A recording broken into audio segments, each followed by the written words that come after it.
Gibase sa aktwal nga panghitabo nga nahisulat diha sa Ang Basahon ni Mormon, lain nga tugon ni Hesukristo.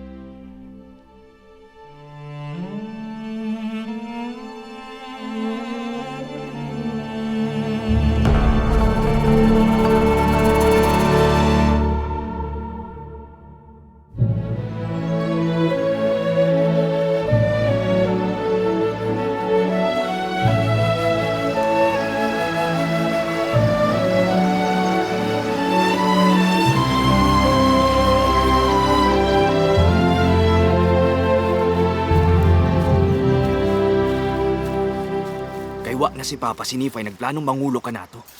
Daghan kitag pagsulay tungod kaniya. Kita ang angayang mangulo ni ini nga katawhan. Patyon nato siya.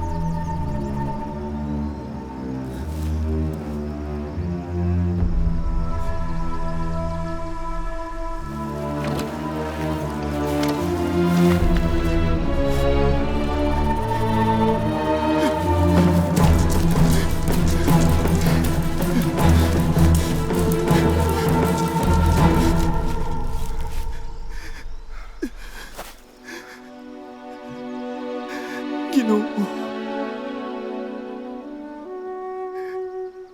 sa kasuko sa akong mga igsoon, nagtinguha sila sa paghuno sa akong kinabuhi.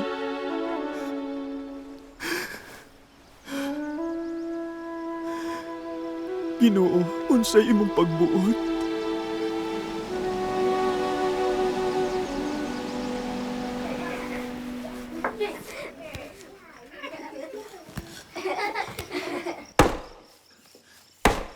Sam! Zoram!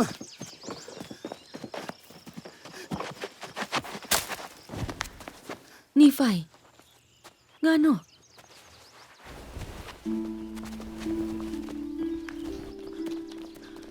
Nagtinguha sila sa pagpatay ka nako. Kontrahon ba nato sila? Ipasidanan ko sa Ginoo nga mapalayo kita kanila ug mulayas ngadto sa Kamingawan.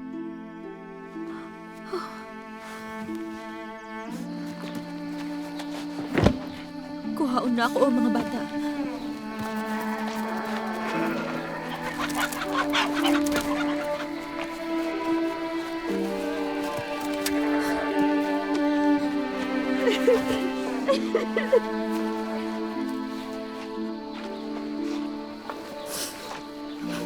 Mahal ko ikaw. Di ko makakuyog nimo.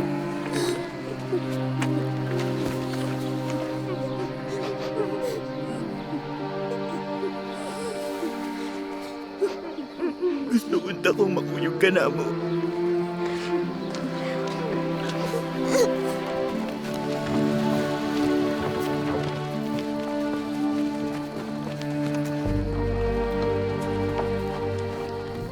O pagkaalaod ko nga tao, ang akong kasing-kasing nagsubo tungod sa akong kahuyang.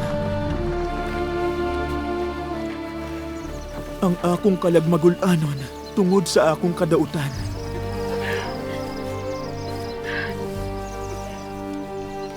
Ako gilibutan tungod sa mga pagtintal ug mga sala nga daling mihasol kanako. Ug kun ako magtinguha sa pagmaya, ang akong kasing-kasing mag-agulo tungod sa akong mga sala. Bisan pa, ako nasayod kinsa ako mosalig. Akong Dios ang akong kaabag.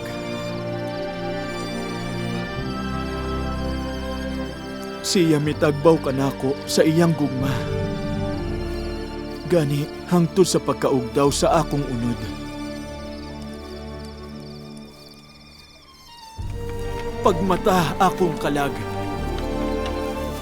Ayaw na paglunang sa sala. Pagmaya o akong kasing-kasing. Ug ayaw na paghatag og luna sa kaaway sa akong kalag.